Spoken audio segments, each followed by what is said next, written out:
the passive and the active Brahman. The basis of the status of consciousness is the mind's exclusive realization of pure self-existence in which consciousness is at rest, inactive, wildly concentrated in pure self-awareness of being, not active and originative of any kind of becoming. Its aspect of knowledge is at rest in awareness of undifferentiated identity. Its identity of force and will is at rest in the awareness of unmodifiable immutability. And yet it is aware of names and forms, it is aware of movement. But this movement does not seem to proceed from the self, but to go on by some inherent power of its own and only to be reflected in the self. In other words, the mental being has put away from himself by exclusive concentration the dynamic aspect of consciousness, has taken refuge in the static and built a wall of non-communication between the two, between the passive and the active Brahman. A gulf has been created and they stand on either side of it. The one visible to the other, but no contact, no touch of sympathy, no sense of unity between them.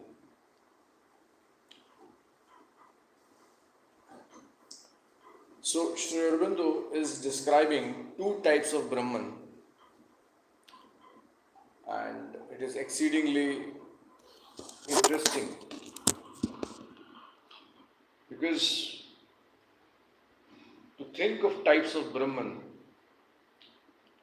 is a very difficult exercise for the human mind. Though we can say what we imagine is already Brahman, as taught to us by Mother, that whatever you can imagine already exists somewhere in the universe. So you're not creating anything. Your mind is a tool of great creations. Imagination is a tool. But here we're not talking about imagination. Imagination is one of the methods of self-development. There are many ways of developing oneself, and Mother says that imagination is one of the ways. Here Sri Aurobindo is not talking of imagination, he is talking of two types of Brahman, two statuses of Brahman. And he calls them active and passive Brahman. This idea probably drawn from the Vedas of the types of Brahman. Sri Aurobindo uses this in his own language and says active and passive Brahman. So he says that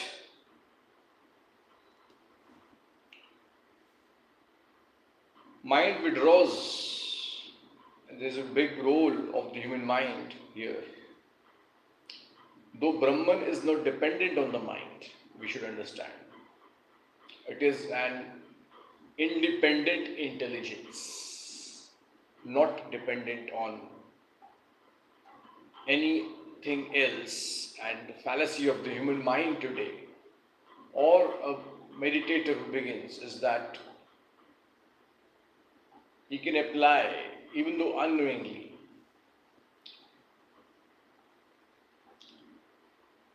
person starts applying his own ideas, actions, fancies, whims on the fact of Brahman. Brahman is defined as self-existent. Though when we begin our meditations, we try to philosophize or explain Brahman, even try to do things in our life in which we think that we may express Brahman in a particular way. And it may be the beginner's fallacy, but Sri Aurobindo says we have to go ahead. In his own practice, he used to do things from the state of samadhi. So he was working and he used to work like writing letters, speaking, doing correspondences, and walking, even consciously doing breathing and pranayam,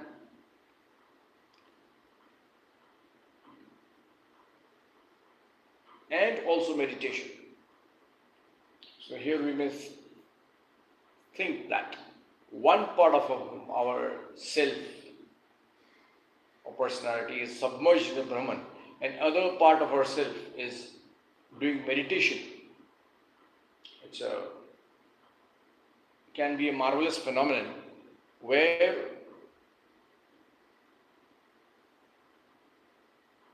we will be doing multiple activities at the same time and being submerged in the Brahman. While there is a complete possibility that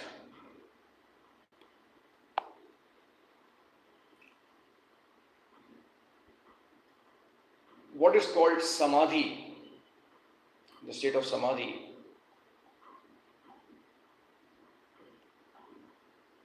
in a traditional sense, is being practiced at the same time and outer activity continues, and Sri Aurobindo encourages that this should happen.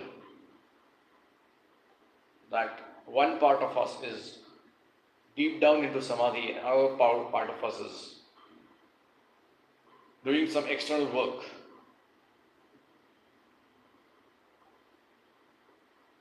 And it is very, very important to do such kind of practice if we want to connect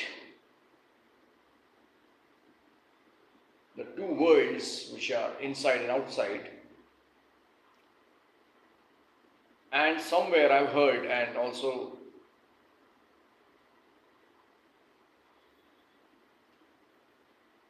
remember someone mentioning that Kabir mentions that there has to be connection between inside and the outside. And Sri Aurobindo goes in detail when he elaborates his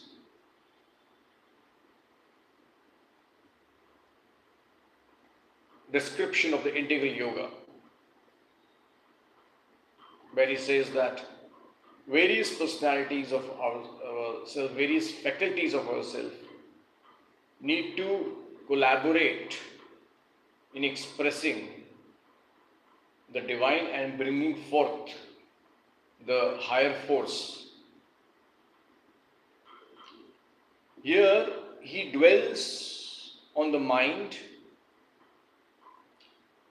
and says that a part of our mind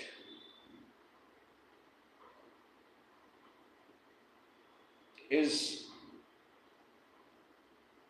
absorbed into meditation, which he means is the passive Brahman, but at the same time is observing various phenomena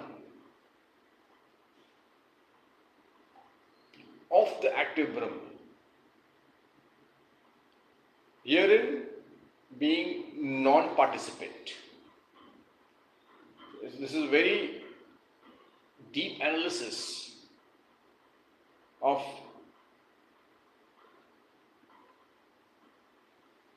entering into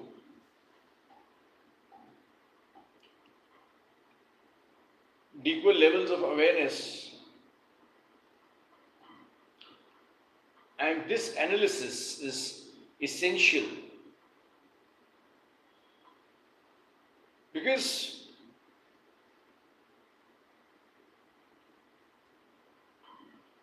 whenever we enter deep down,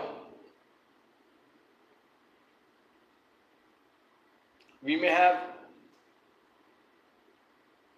experiences which are inexplicable.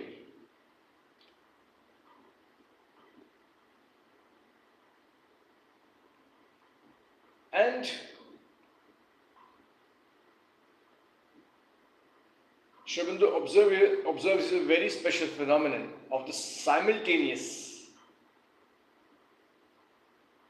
experience of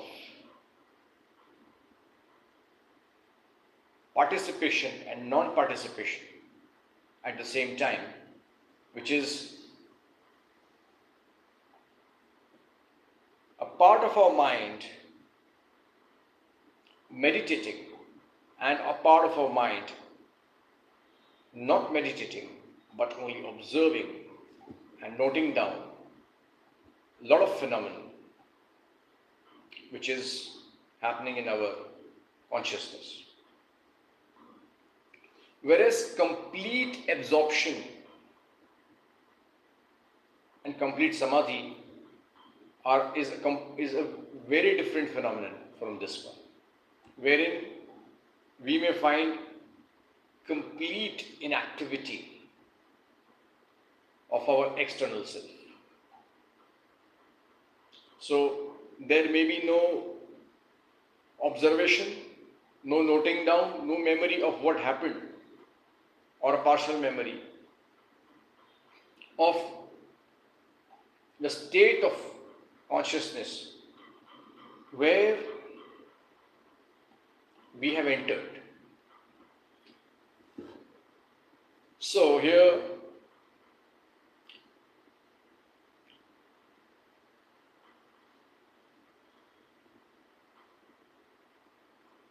its aspect of force and will is at rest in the awareness of unmodifiable immutability. So Sri Aurobindo says that still, though one has entered into the passive Brahman, the active Brahman has not ceased to be, it exists. But he distinguishes by saying,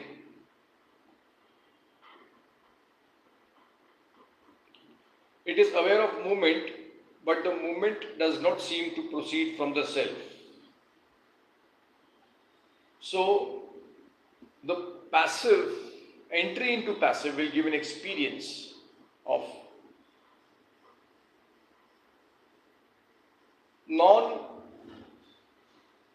non-notability of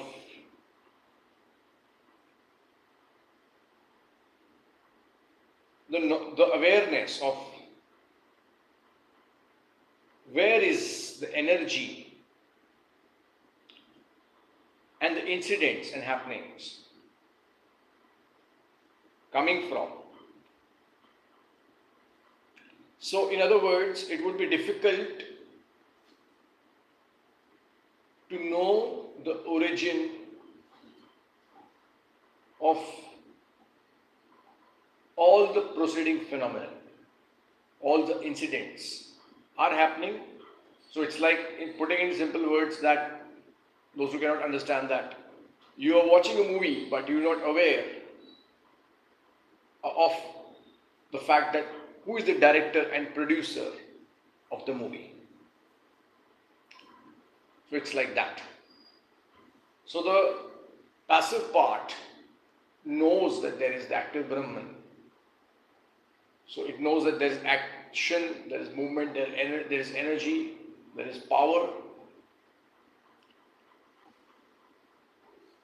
But cannot know from where they come from.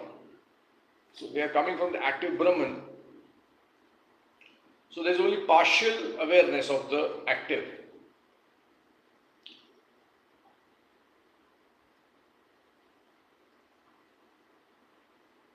In other words, the mental being has put away from himself by exclusive concentration the dynamic aspect of consciousness, has taken refuge in the static and built a wall of non-communication between the two, between the passive and the active Brahman. A gulf has been created and they stand on either side of it.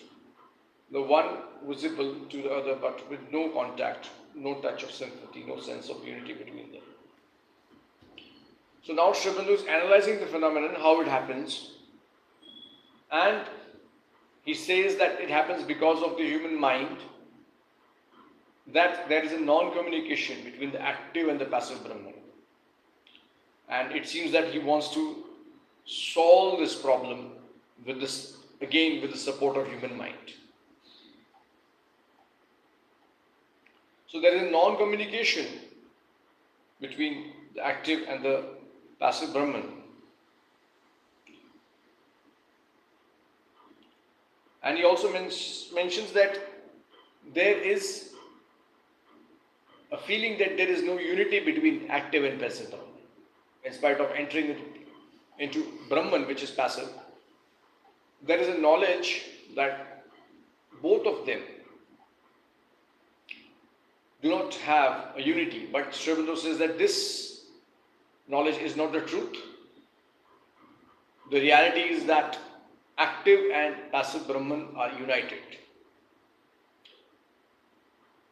And this is where he wants to take us.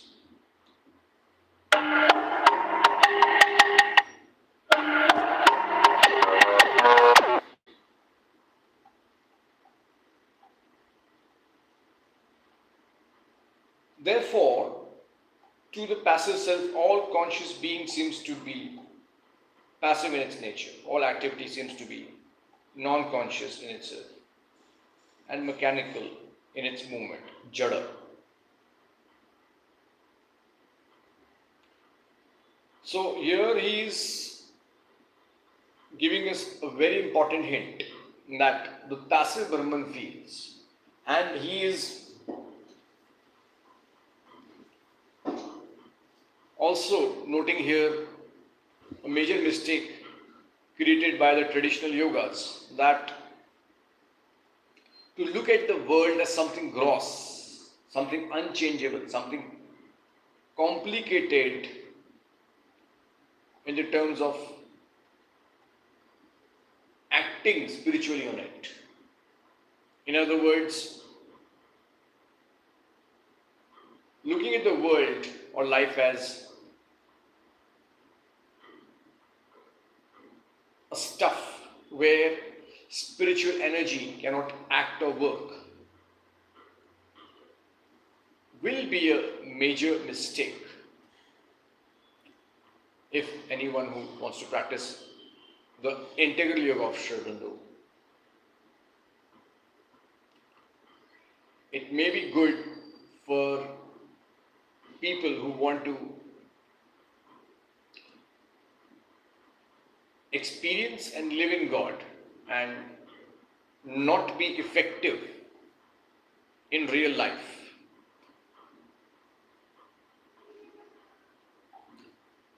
So he mentions that any activity, when observed from the passive Brahman, looks like a jada activity, gross activity.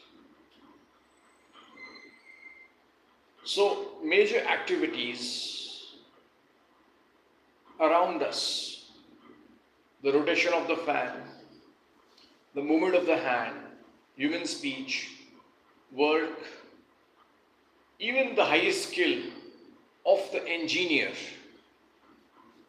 and the philosophy of Plato would look like something gross and useless and not worth participating. And he calls it a mistake. The realization of the status, the realization of this status is the basis of the ancient Sankhya philosophy, which taught that Purusha or conscious soul is a passive, inactive, immutable entity.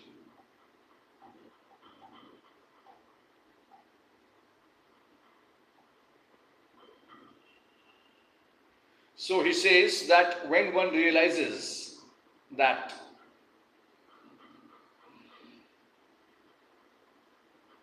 life is useless after entering into the passive Brahman or becoming a witness Purusha of the Gita, this is a sure basis of the Sankhya philosophy. You have reached at a juncture of spiritual realization or knowledge where you can say that you've reached a goal. So this is a teaching of one of the important schools, and they say that soul is just a witness. It cannot participate in the world, and it has no effect. They also accept the phenomenon that soul has no effect on the universe. We have to simply withdraw into the soul self. And they call it, Aurobindo literally uses the word inactive for the soul. Personally, he does not agree that soul is an inactive phenomenon. He emphasizes that human soul is a very, very active phenomenon.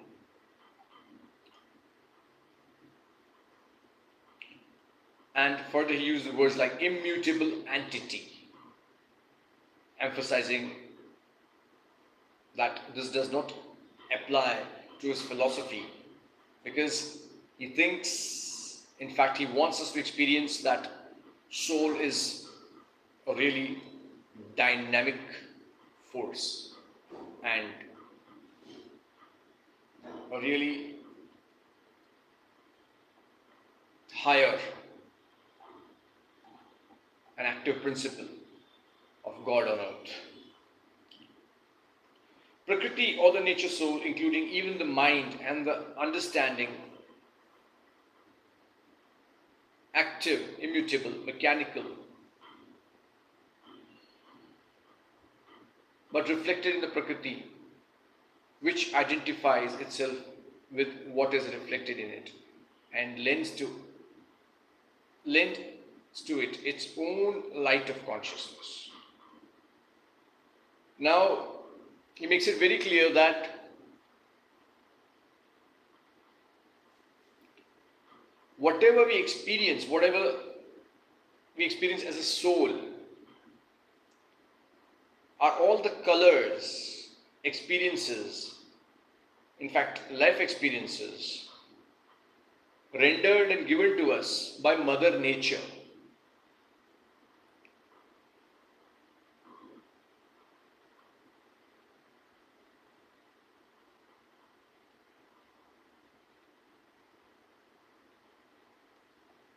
So,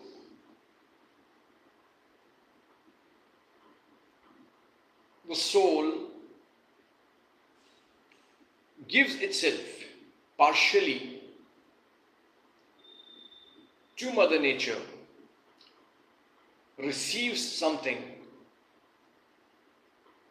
and it's like a reflection.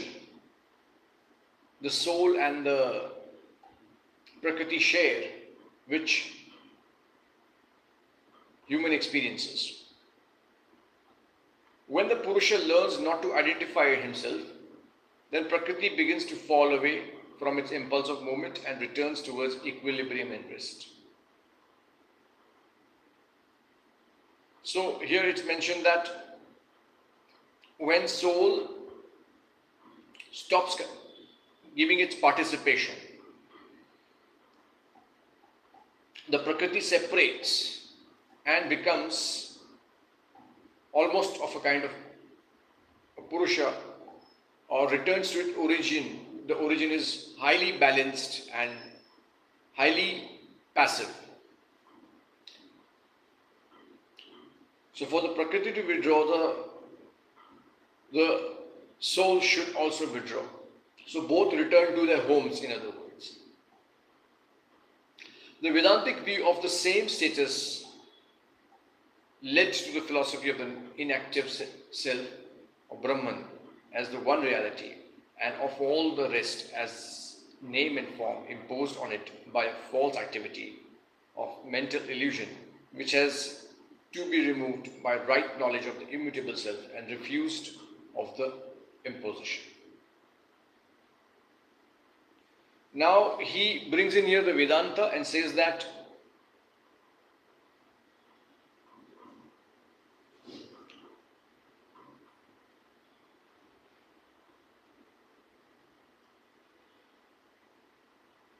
there is a philosophy of the inactive self. And it says, in other words, that Brahman is the only reality.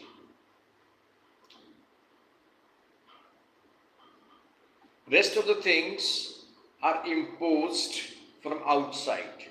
So, for example, whatever is imposed on us, our caste, community, religion, even the physical body we have given to us by our parents, it's all imposed, pressed on us forcibly. And it's all basically an illusion. And basically, bluntly use the words mental illusion. And it has to be removed by having the right knowledge of the self. That means by doing the practice of who am I, trying to know who am I, and refusing the impositions by the mother nature or our environment of caste, community, creed, culture, the DNA and all. The two views really differ only in their language and their viewpoint substantially they are the same intellectual generalization from the same spiritual experience. Now Aurobindo dares and proceeds saying that the Vedantic view and the view of the Shankaracharya are the same thing, because he says that both of them are the same thing. There is no difference between the Vedantic experience and the experience of the Shankaracharya. And this is a great spiritual statement he makes. Because to say that the view of the Shankaracharya and the view of the Vedanta are one and the same thing needs a lot of spiritual courage and a philosophical and mental courage. So we'll read a little further to understand. If you rest here, there are only two possible attitudes towards the world. Either we must remain as the mere inactive witness of the world play, or act in it mechanically, without any participation of the conscious self and by mere play of the organs of sense and monitor action. In the former choice, what we do is to approach as completely as possible to the inactivity of the passive and silent Brahman. We have stilled our mind and silenced the inactivity of the thought and the disturbances of the heart. We have arrived at an entire inner peace and indifference. We attempted now to still the mechanical action of the life and body, to reduce it to the most mere minimum possible, so that it may eventually cease entirely and forever. This, the final aim of aesthetic yogi, which refuses life, is evidently not our aim. By the alternative choice, we have an inactivity, perfect enough in outward appearance, along with an entire inner passivity, peace, mental silence, indifference and cessation of the emotions, absence of choice in the will.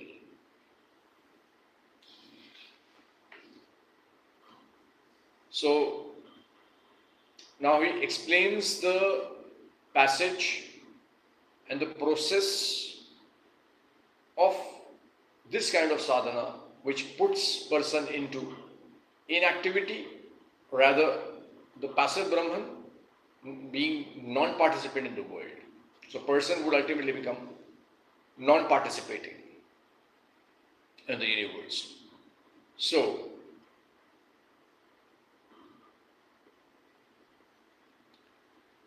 if he says, if he follows this procedure of yoga,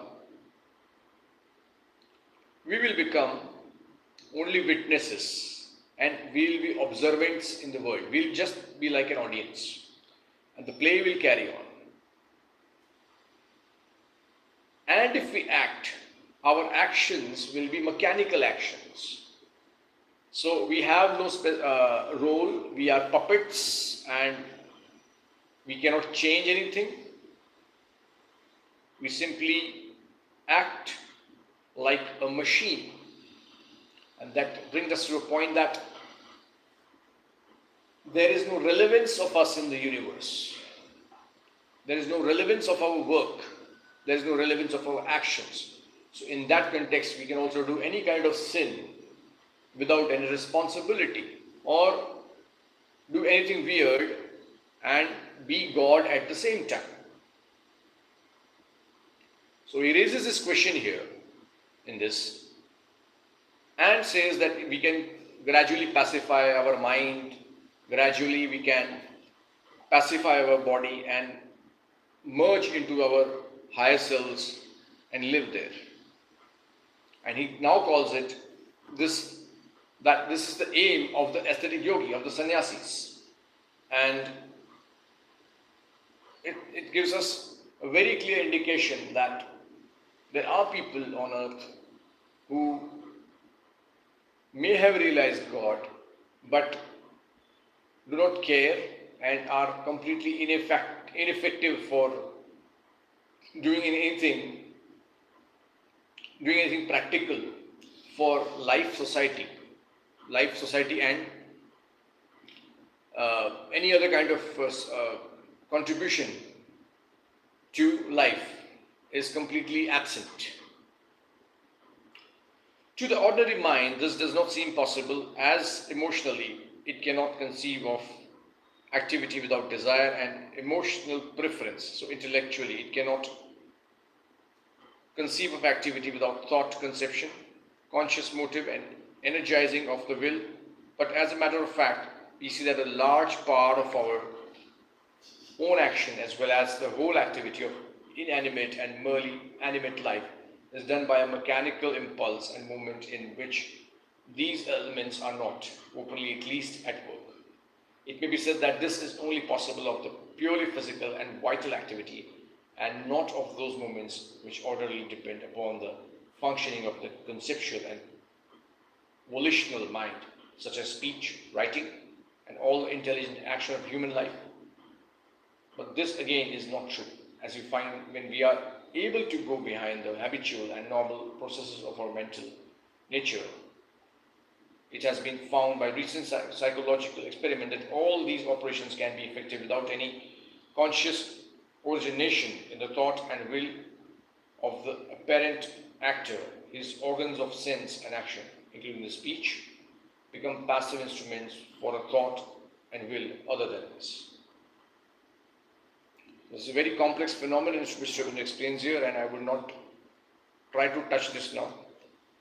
Certainly, behind all intelligent action there must be an intelligent will, but it need not be the intelligence or the will of the conscious mind in the actor.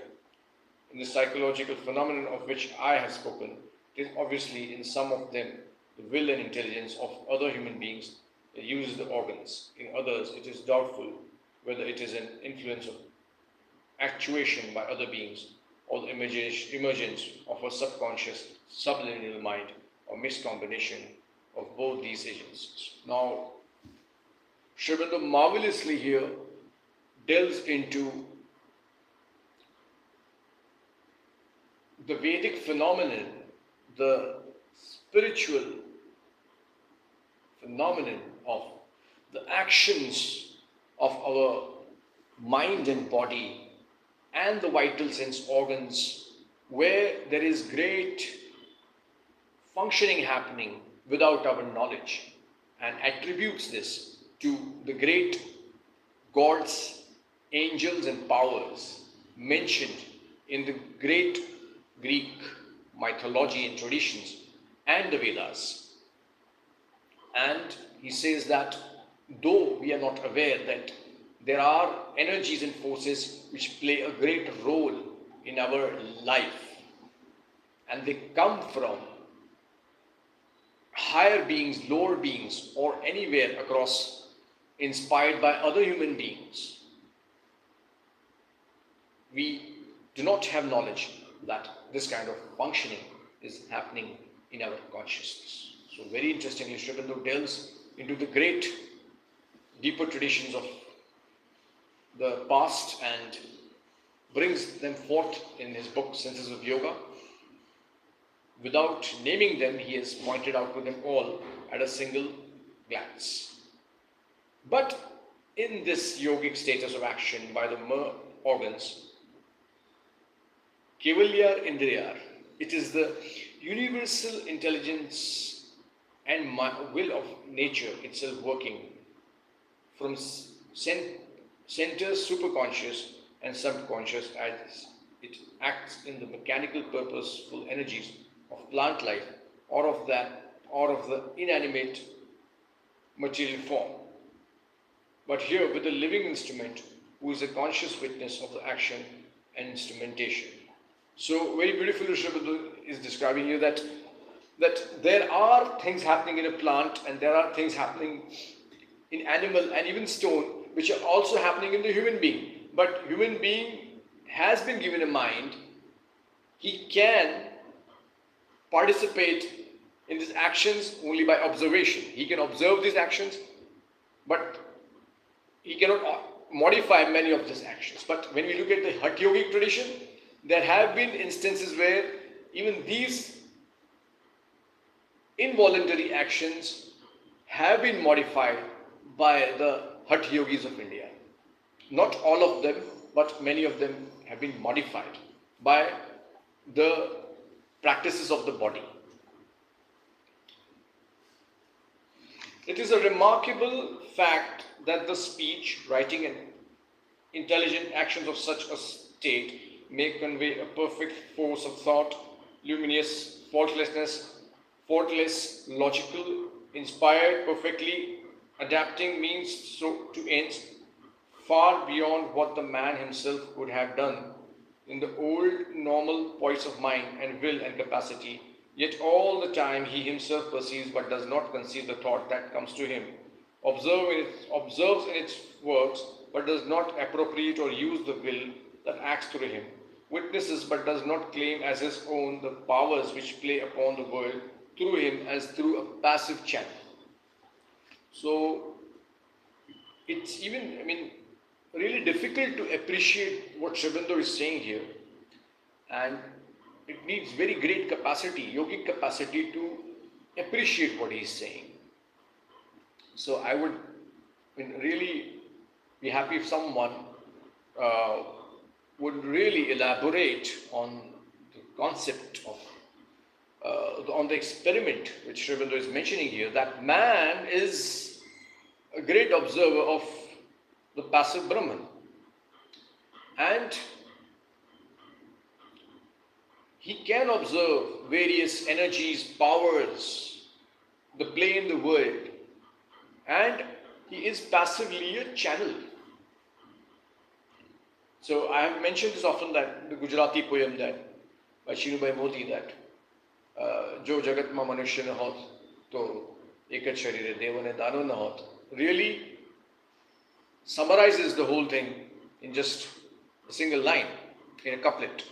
But this phenomenon is not really abnormal or contrary to the general law of things, for do we not see a perfect working of the secret universal will and intelligence in the apparently brute action of material nature? So now Aurobindo asks us to think. Don't you see that there is something beautiful happening in yourself? You are a jada, you are gross, but many subtle things are happening in you, many special things are happening in you. It's a great phenomenon. The things which are happening in the human self are great and unbelievable, and nature has implemented it for us. And it is precisely this universal will and intelligence which thus acts through the calm, indifferent, inward, silent yogin, who offers no obstacle of limited, ignorant personal will and intelligence to its operations. He dwells in the silent self. He allows the active Brahman to work through his natural instruments, accepting impartiality without participation, the formations of his universal force and knowledge. So now Aurobindo says it is possible for a yogi or a sadhak to let these forces act through him without creating any obstacles. So there will be a very big difference between a normal person who would allow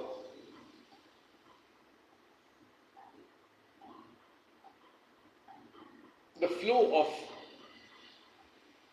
any kind of natural or unnatural operations.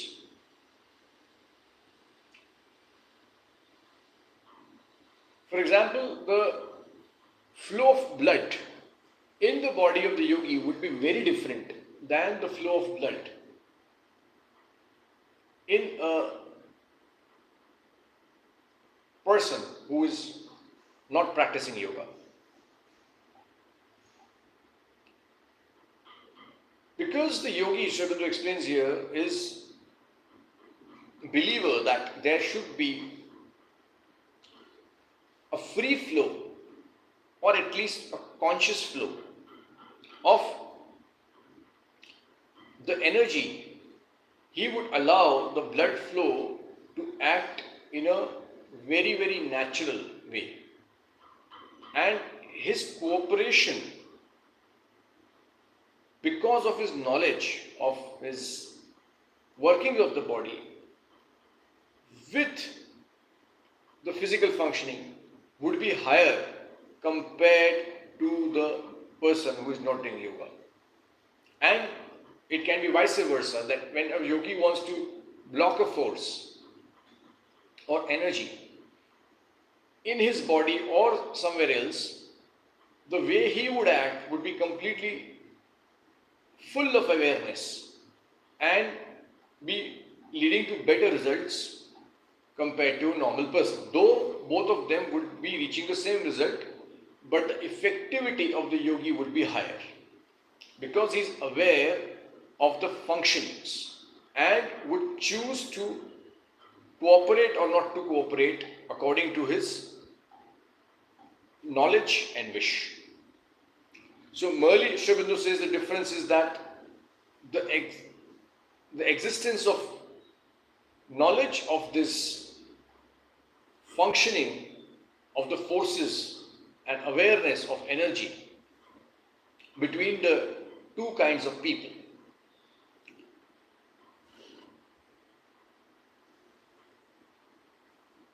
So I think this would be enough for today, but I'll read a little bit more. This status of an inner passivity and an outer action independent of each other is a state of entire spiritual freedom.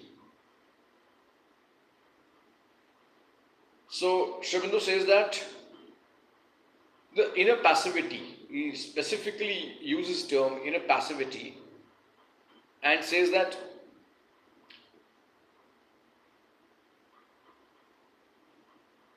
the outer action which he perform is a sign of a great spiritual freedom. So he simply doesn't say that what the past yogis have achieved, the past sannyasis, is completely useless. That has to be utilized for the integral yoga. If someone knows the witness Purusha, someone knows that he can enter into Sakshi consciousness, he should do that. And entering into that, he should realize that the outer life and the inner life are separate. So this separation is very essential. Realizing and making it separate is very essential, but is only a step. Considering it as a very crucial step, not ignoring it. The yogin, as the Gita says, even in the acting does no actions, for it is not he, but universal nature directed by the Lord of nature, which is at work. So we'll end at Gita here. Aurobindo quotes Gita again, that yogi acts not, because indeed God acts, the forces act through him. The universal nature, the force of nature acts because it is directed by the Lord and it is at work everywhere. So further Aurobindo elaborates here that he is not bound by his works, nor do they leave any after effects or consequences in his mind, nor cling to or leave any mark on his soul. Thank you so much.